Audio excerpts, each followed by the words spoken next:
오늘 본문에는 유명한 성경 구절이 나옵니다. 아마 다들 들어보셨을 것입니다. 8절에 보면 내가 새벽을 깨우리로다라는 구절이 나오죠. 이 구절만 보면 많은 분들이 언뜻 생각하기를 새벽 예배하라는 말씀이구나 이렇게 짐작하실 수 있는데요. 어, 내가 새벽을 깨우리로다라는 이 말은 내가 새벽 예배하겠다, 새벽에 기도하겠다라는 뜻이 아닙니다. 오늘 이 본문의 말씀을 통해서 다윗이 새벽을 깨운다고 고백한 이 말씀의 의미가 무엇이고 또 그것을 통해서 우리에게 주시는 은혜의 말씀을 나누기를 원합니다. 사울 왕이 다윗을 잡으려고 군사 3천을 동원해서 전국을 이잡듯이 뒤지고 다윗이 있다는 소문만 들리면 득달같이 달려가서 다윗을 찾았기 때문에 이제는 다윗이 더 이상 도망갈 곳이 없어졌습니다. 사실 이스라엘 이 지역은 넓이로 치자면 우리나라 경상남북도 정도의 크기밖에 안 되거든요. 그러니까 굉장히 사실 작은 지역입니다. 물론 그곳에 가도 경상남북도가 작기만 하겠습니까? 하지만 한 나라로 치면 사실 굉장히 작은 땅덩어리죠. 그러니까 금방금방 소문이 전달이 되어지고 또 이것이 사울 왕의 귀에 들려가면 그냥 군사들을 동원해서 쫓아가는 겁니다.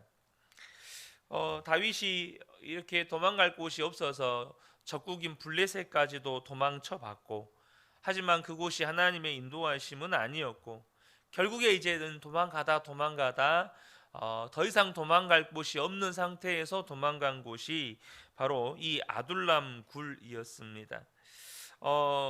그러니까 다윗이 도망 그러니까 막바지에 몰린 곳이 이 굴 속에 숨어 드는 것이었어요. 이 시편 57편은 다윗이 아둘람 굴에서 쓴 시입니다. 여러분 다윗의 심정이 얼마나 이렇게 비참했겠습니까? 오늘 본문에도 보면 이 다윗의 심정을 잘 대변해 주는데요. 4절에 보면 내가 사람을 잡아먹는 사자들 한가운데 누워 있어 보니 그들의 이는 창끝 같고 화살촉과 같도다. 그들의 혀는 날카로운 칼과 같도다. 이 사자들 한가운데 누워 있다라는 의미는 이중적인 의미입니다. 하나는 자신이 지금 짐승이나 살고 있는 동굴에서 이렇게 숨어 지내야 하는 그런 형편을 대비하는 것이고 또 이 사자들은 지금 다윗을 죽이려고 득달같이 달려드는 사울왕과 사울왕이 이끄는 그 무리들을 일컫는 그런 말이기도 합니다. 그러니까 지금 다윗의 심정은 더 이상 도망가다 이제 막다른 곳에서 도망친 곳이 짐승들이 사는 그런 곳에 도망친 것입니다. 그리고 다들 아시는 것처럼 다윗이 굴 속에 숨어 있을 때 사울 왕이 용변을 보러 굴 속으로 들어옵니다. 그런데 잘 아시는 것처럼 여러분 이 용변을 본다는 건 사람들이 보는 데서 보는 게 아니잖아요. 그러니까 사람들의 시선을 피해서 이렇게 굴 속으로 들어오는 거니까 이 굴이라고 하는 것은 어떤 의미가 있냐면 들에서 일하는 목동이나 혹은 지나가는 여행객들이나 이런 사람들이 사람들의 시선을 피해서 잠깐 들어가서 이렇게 용변을 보는 그런 화장실 용도로 쓰였던 공간이기도 합니다. 그러니까 여러분 지금 다윗의 심정은 도망칠 곳이 더 이상 없어서 짐승들이나 사는 곳 아니면 사람들이 지나가다가 용변 보는 곳 그런 동굴 속에 지금 숨어 있는 것입니다. 그러니 다윗의 심정이 얼마나 비참했겠어요. 그 전까지 다윗은 왕궁에 살았거든요. 왕궁에서 늘 거했는데 하루아침에 사울왕에게 쫓겨다니다가 그렇게 쫓겨다니다 마지막에 간 곳이 짐승들이 살고 사람들이 용변 보는 그 냄새나고 더럽고 추한 짐승이들이 사는 굴속이었다는 겁니다. 그 심정이 기가 막히는 거죠. 사람이 어느 정도 비참해져야 이 정도로 비참해질 수 있는 것입니까? 그러니 다윗의 마음에는 정말로 탄식이고 또 눈물이고 하나님, 제가 언제까지 이렇게 도망자 신세로 살아야 됩니까? 하나님, 제가 이런 더럽고 누추한 곳에 언제까지 숨어 지내야 합니까? 이런 탄식이 절로 나오는 거죠. 그래서 다윗이 그저 그런 탄식의 기도만 드립니다. 1절부터 3절을 보면, 참으로 하나님, 나를 불쌍히 여겨 주십시오. 불쌍히 여겨 주십시오. 내 영혼이 주님께로 피합니다. 이 재난이 지나가기까지 내가 주님의 날개 그늘 아래 피합니다. 가장 높으신 하나님께 내가 부르짖습니다. 나를 위하여 복수해 주시는 하나님께 내가 부르짖습니다. 하나님께서 주님의 사랑과 진실을 보내시어 나를 구원하여 주십시오. 나를 괴롭히는 자들을 꾸짖어 주십시오. 다윗이 할 수 있는 게 아무것도 없었고 이제는 도망칠 곳도 없는 겁니다. 그저 하나님 앞에 눈물로 기도하면서 그냥 하소연하는 거죠. 하나님, 언제까지입니까? 그런데 그렇게 다윗이 기도를 하다가 마음속에 무언가 깨달아지는 것이 있습니다. 그게 뭐냐면, 내가 하나님을 믿으면서 언제까지 이렇게 눈물로 탄식으로 기도만 하고 있어야 하나, 이런 생각이 다윗의 마음 가운데 찾아 들어오는 겁니다. 비록 자기가 있는 곳이 짐승들이나 사는 굴속이고 사람들이 용변이나 보는 그런 곳이지만, 다윗은 자기가 하나님 앞에 눈물로 탄식하고 절망하고 낙심하는 것이 믿음에 합당하지 않다는 생각이 든 겁니다. 다윗의 마음에 점점 이건 아니다. 내가 이러고 있는 것은 아니다. 내가 아무것도 할 수 없다고 생각했지만 그게 아니다. 여전히 나는 할 수 있는 게 있다. 이런 생각이 다윗의 마음 안에 드는 겁니다. 무언가 할 수 있다는 생각이 드는 거예요. 그래서 다윗이 그 생각을 결단을 합니다. 그래서 다윗이 지금 자기 마음에 확정한다는 고백을 하는 거예요. 7절에 보면, 하나님, 나는 내 마음을 정했습니다. 나는 내 마음을 확실히 정했습니다. 내가 가락에 맞추어 노래를 부르겠습니다. 자, 다윗이 마음으로 결단한 게 뭡니까? 노래를 부르겠다는 겁니다. 다윗이 하나님 앞에 노래 부르겠다고 결단했다는 거예요. 하나님 살아 계시니까, 하나님 지금 나와 함께 계시니까, 나는 그걸 믿으니까, 하나님은 만왕의 왕이시고 능히 나를 건져내실 하나님이시니까, 그러니까 지금 내가 울고불고 탄식만 할 것이 아니라 내가 찬송해야겠다, 하나님을 노래해야겠다, 그렇게 결단을 하는 거예요. 지금 형편은 분명히 탄식하고 절망하고 그냥 하나님 앞에서 자기 신세 한탄할 그런 상황입니다. 그러나 그 가운데서도 노래하겠다는 겁니다. 구원의 하나님, 승리의 하나님을 노래하겠다는 거예요. 다윗이 그 결심을 했다는 겁니다. 여러분, 오늘 본문에서 내가 새벽을 깨우리로다 라고 했던 이 고백이 바로 이 의미입니다. 내가 더 이상 울고불고 원망하고 탄식하고 그렇게 좌절하고 낙심하고 그렇게 하지 않고 하나님을 찬양하고 노래하겠다는 거예요. 사랑하는 성도 여러분, 새벽은 누가 깨워서 오는 게 아닙니다. 사실 여러분, 우리가 그 날의 새벽은 시간이 지나면 저절로 오는 거잖아요. 그냥 자고 일어나면 새벽은 와 있습니다. 그러니까 누가 깨워서 오는 새벽이 아니라는 거예요. 그래서 다윗이 새벽을 깨우겠다는 말은 한밤 자고 나서 오는 새벽을 말하는 게 아니라 그 영혼을 말하는 거예요. 지금 자기의 영혼이 어둠 가운데 사로잡혀 있는 거예요. 언젠가 새벽에 말씀을 나눌 때 영혼의 밤이라는 표현들을 제가 설교 시간에 사용한 적이 있는데요, 다윗의 영혼은 지금 밤에 머물러 있는 거였습니다.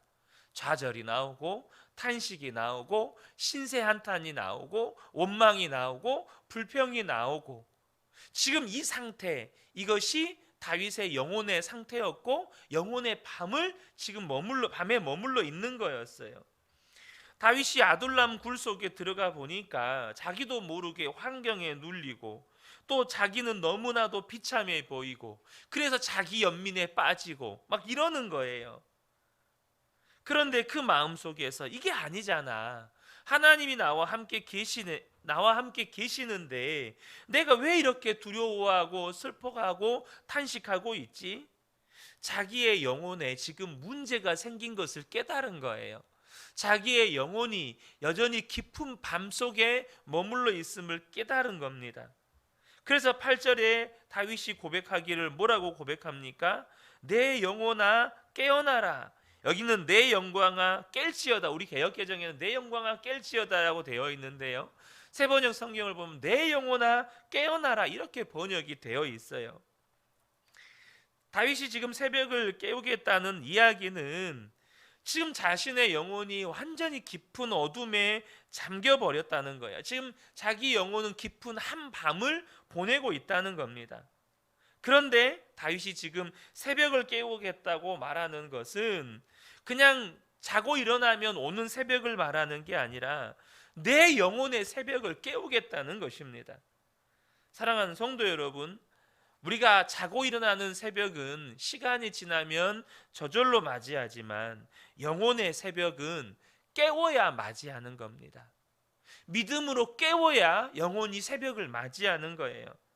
사랑하는 성도 여러분, 혹시 정말로 영혼이 공고하고 환경이나 여건이나 처지가 다윗처럼 갈 곳이 없어서 정말로 지금 내 영혼이 어둠 가운데 잡혀 있다, 어둠 가운데 머물러 있다, 여러분 혹시 이런 상태에 계신 분이 계십니까? 여러분 우리가 힘든 건 상황이나 형편이 여러분 밤이어서가 아닙니다. 우리가 지금 좌절하고 낙심하고 절망하는 건 상황과 처지와 형편이 밤이기 때문이 아니에요. 분명히 다윗의 상황과 형편과 처지가 밤과 같잖아요. 하지만 그것 때문에 다윗의 영혼이 밤속으로 들어간 게 아닙니다. 그 영혼이 밤에 사로잡힌 거예요. 이 영혼의 상태에 있는 사람에게 밝은 새벽이 언제 옵니까? 여러분, 언젠가 자연스럽게 오는 게 아닙니다. 그 영혼의 밤 상태로 한 주도 갈 수 있고 한 달도 갈 수 있고 1년도 갈 수 있고 평생도 갈 수 있습니다. 여러분, 우리 주변에서 어떠한 상처에 붙잡혀서 10년, 20년, 30년을 여러분 그렇게 보내시는 분들 보신 적 없으신가요? 제가 언젠가도 말씀을 드렸지만 저희 이모님이 60이 넘으셨는데도요, 지금도 90세이신 외할아버지께 원망하고 불평합니다. 아버지가 해준 게 뭐가 있냐고. 어렸을 때 여러분 그 시대 때 6.25 막 지나고 대한민국이 거의 다 가난했어요. 그러지 않습니까? 대한민국에 부자가 얼마나 있어요. 거의 전 국민의 80% 이상이 농사 짓고 살 때고 보릿고개를 걱정해야 될 때고 먹을 게 없어서 정말로 고구마나 감자로 끼니를 때워야 될 때가 많았던 시절이잖아요. 그러니까 우리 집만 가난한 게 아니고 전 국민 대부분이 가난했어요. 당장 서울에도 고층 건물이 별로 없을 만큼 가난했죠. 그런데 전 국민이 다 가난했던 그런 시절이었어요. 그런데 그때 가난했던 거, 그때 먹을 거 마음껏 못 먹여줬던 거, 그때 뭐 입고 싶은 옷 마음껏 사주지 않았던 거, 그것이 한평생 상처가 되어서 지금도 그렇게 아버지를 원망해요. 이게 여러분 영혼의 밤이라는 게요, 자연스럽게 해결되는 게 아닙니다. 시간이 지나면 자연스럽게 아침이 오는 게 아니에요. 그렇게 평생도 가는 겁니다. 완전히 어둠에 눌려서 불평하고 원망하고 탄식하고 슬퍼하고, 그래서 여기저기 찾아다니면서 하소연하고 이 사람 저 사람 붙들면서 내 사정 들어달라고 하면서 그렇게 지내다가 한평생을 끝낼 수도 있다는 거예요. 사랑하는 성도 여러분, 내 영혼은 믿음으로 깨워야 어둠에서 빛으로 나오게 되는 겁니다. 그래야 아침이 오는 거예요. 다윗이 새벽을 깨우겠다는 것은 다윗이 무엇을 해서 새벽이 오는 게 아니고 이미 하나님이 빛이시기 때문에, 그 하나님이 늘 내 곁에 가까이 계시기 때문에, 그러니까 믿음의 눈을 들어서 하나님을 바라보면 언제나 나는 새벽을 맞이하게 된다라는 의미입니다. 우리가 계속해서 슬픔이나 근심이나 탄식에 눌려 있을 필요가 없다는 거예요. 다윗이 깨닫고 믿음으로 결단하고 그리고 찬양을 시작합니다. 찬양이 뜨거워지죠. 그리고 감사가 터져 나오는 겁니다. 9절에 주님, 내가 만민 가운데서 주님께 감사를 드리며 문 나라 가운데서 노래를 불러 주님을 찬양하렵니다. 아둘람 굴 속에서 다윗이 부르는 노래입니다. 그리고 감사가 터져 나오는 거죠. 이것이 새벽을 깨우는 겁니다. 예수전도단의 사역자이신 진 다니엘 여사라는 분이 계십니다. 이분이 어렸을 때 성령을 받고 그때부터 말씀 사역자로 쓰임 받다가 신학교에 들어가게 됩니다. 신학교에 들어가서도 전도와 찬양과 말씀 사역을 열심히 했는데 건강도 돌보지 않고 이렇게 사역을 하다 보니까 어느 날 갑자기 쓰러지게 됐어요. 깨어보니 병원이었습니다. 얼마나 낙심이 되던지, 하나님이 나와 함께 계셨다면, 하나님이 나를 지켜주셨다면 내가 쓰러지지 않았을 텐데, 하나님이 나를 떠나셨나 보다, 하나님이 이제 나를 버리셨나 보다, 이런 생각이 들은 거예요. 아직 신앙이 미성숙했을 때이죠. 그런데 여러분, 많은 성도들이 이런 생각 가지고 있다는 거 아십니까? 하나님께서 은혜 베푸셔서 정말 교회 봉사도 열심히 하고 예배도 열심히 드리고 하나님 앞에 11조 헌금 감사헌금 열심히 드리고 그렇게 열심히 살아가는데 어느 날 갑자기 어려운 일이 닥칠 때 순간 마음 가운데 많은 성도들이 그런 생각에 사로잡힙니다. 내가 이렇게 주를 위해 열심히 헌신하고 있는데 왜 하나님이 나를 지켜주시지 않는 것인가?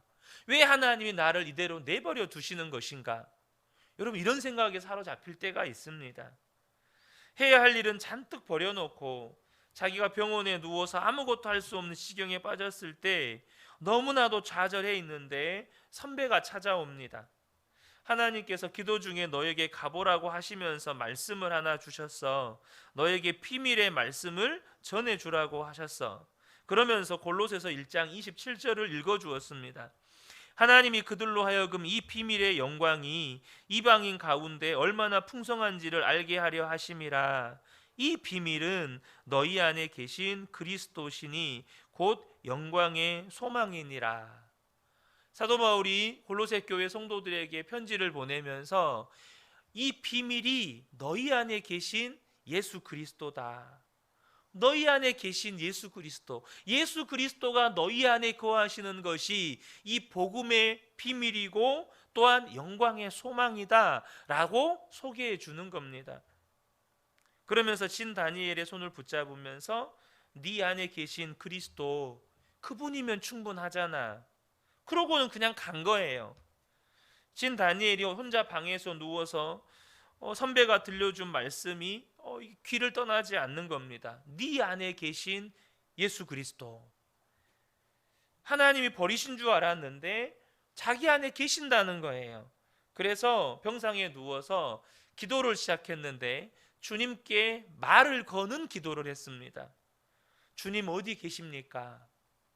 그때 주님의 음성이 그 마음속에 들려오는 겁니다. 나는 너를 절대 떠나지 않을 거야. 나는 너와 함께 있단다. 또 주님께 묻습니다. 주님, 제가 지금 뭐가 잘못된 겁니까? 너는 아무것도 잘못된 것이 없다. 네가 내 안에 거한 것 같이 내가 너 안에 거한 것 같이 너도 내 안에 거하기를 원할 뿐이야. 너는 내게 많은 것을 해주려고 하지만 그러나 내가 정말 원하는 것은 진 너야. 너를 원하는 거야. 나와 함께 대화하고 나를 사랑하고 나와 함께 있는 것을 즐거워할 수는 없겠니? 또 주님께 질문을 했습니다. 주님, 제가 너무 많은 일들을 벌여놨습니다. 그 일들은 다 어떻게 합니까? 일은 내버려도 네가 할 수 없으니까. 그렇지만 나를 경배할 수는 있잖아. 네가 그렇게 하면 내 안에서, 그리고 너를 통해서 일은 내가 할 거야. 노력이 아니다. 믿음이다. 열심보다 순종이야. 내게 가까이 와서 내 안에 거하고 네가 내 안에 있음을 믿어라. 그날 병상에서 이 진 다니엘을 주님이 만나 주십니다. 그리고 진 다니엘이 거기서 깨달았던 게 뭐냐 하면, 여러분, 병상은 육신적으로 보면 아무것도 할 수 없고 말 그대로 다윗과 같은 그런 어둠과 같은 상태잖아요. 근데 상황과 환경이 어둠이 아니고 지금 진 다니엘의 마음이 어둠인 거예요. 좌절과 절망과 탄식, 아무것도 할 수 없을 것만 같았어요. 그런데 깨달아지는 게 있었습니다. 뭘 할 수 있는 겁니까? 병상에서도 하나님을 찬양할 수 있었던 거예요. 그래서 그 병상에 꼼짝없이 누워 있으면서 하나님을 찬양하기 시작했습니다. 진 다니엘의 고백입니다. 그렇게 누워 찬양만 하는 며칠 동안 나는 주님의 임재하심과 영광이 내 위로 흘러 넘치는 것을 느꼈습니다. 찬양하면서 격려를 받고 용납을 받으며 사랑을 받았습니다. 그분은 내 영을 소생시키시고 내 구원의 기쁨을 새롭게 하셨습니다. 여러분, 이것이 새벽을 깨우는 것입니다. 절망할 수밖에 없고 낙심할 수밖에 없고, 진짜 그래서 아무것도 할 수 없다는 생각을 깨뜨리는 거예요. 그리고 그 상황 가운데에서 찬양하고 감사함으로 나아가는 거죠. 어제 서울을 다녀오면서 이제 교수님이 그런 이야기를 해주더라고요. 이제 하은이가 너무나도 여러 가지 복합적인 요소들이 있으니까 하은이를 두고 교수진들이 모여서 회의를 했대요. 뭐 이제 이 뭐 갑상선도 있으니까 내분비과 교수도 보이고, 머리 수술도 했으니까 신경외과 교수도 오고, 또 신경과 교수도 오고, 막 이렇게 교수들이 회의를 했어요. 근데 어쨌든 팔다리에 힘이 빠지는 증상들이나 이런 것들은 이제 약으로 어느 정도 이제 조절이 되니까 추가적으로 약을 처방받았는데, 지금 이제 뇌에서 찍히는 약간 이상하게 보이는 그런 증상들에 대해서 뚜렷하게 이거다라고 아직은 누구도 단정을 할 수가 없는 거예요. 그리고 이 약으로 지금 모든 증상이 잡아지는 것도 아니고, 그러니까 이제 내려오는 가운데 그냥 또 제 마음 가운데 두려움이 찾아오는 거죠. 또 근심도 찾아오고 걱정도 찾아오고, 제가 할 수 있는 게 뭐겠어요? 그 생각에 사로잡히면 또 제 마음은 더 깊숙이 어둠 가운데로 끌려 내려갈 거고, 제가 할 수 있는 건 차 안에서 하나님을 찬양하기 시작하는 거였습니다. 하은이는 뒤에서 자고 저는 이렇게 핸드폰으로 찬양을 틀어놓으면서 하나님을 찬양하기 시작하는 겁니다. 그러면 어느 순간 하나님의 사랑이 제 마음을 사로잡습니다. 하나님의 사랑에 감동하고 하나님의 사랑에 내 영혼이 충만해지고, 그러면 다시 하나님 앞에 감사의 고백이 나오고, 그렇게 되는 거예요. 여러분, 우리가요 매일매일 우리의 마음이, 우리의 영혼이 이 싸움을 하셔야 합니다. 눈에 보이는 것만 보면 나도 모르게 어느 순간 내 영혼이 깊은 어둠에 사로잡힙니다. 그럼 내 영혼이 어둠에 사로잡히는 증거가 뭡니까? 원망이 나오고 불평이 나오고 짜증이 나오고 탄식이 나오고 그러는 거예요. 그때 여러분 깨달으셔야 됩니다. 아, 내 영혼이 지금 어둠에 붙잡혔구나. 그것만 깨달으신다면 이미 여러분 안에는 믿음이 있으니까, 예수님이 나의 주님이시고 예수님이 나와 함께 계시고 나를 구원하실 분이시니까 그때부터 찬양을 시작하는 겁니다. 내 영혼아 깰지어다 믿음으로 선포하고 찬양하기 시작하는 겁니다. 그러면 어느 순간 내 영혼이 밝은 아침을 맞이하게 되는 거예요. 이 새벽에 함께 예배한 우리 모든 성도님들이 이 날의 아침이 아니라 날마다 여러분 내 영혼의 아침을 맞이하게 되시고 늘 빛 가운데 걸어가시는 우리 모든 성도님들 되시기를 예수님의 이름으로 축복합니다. 아멘.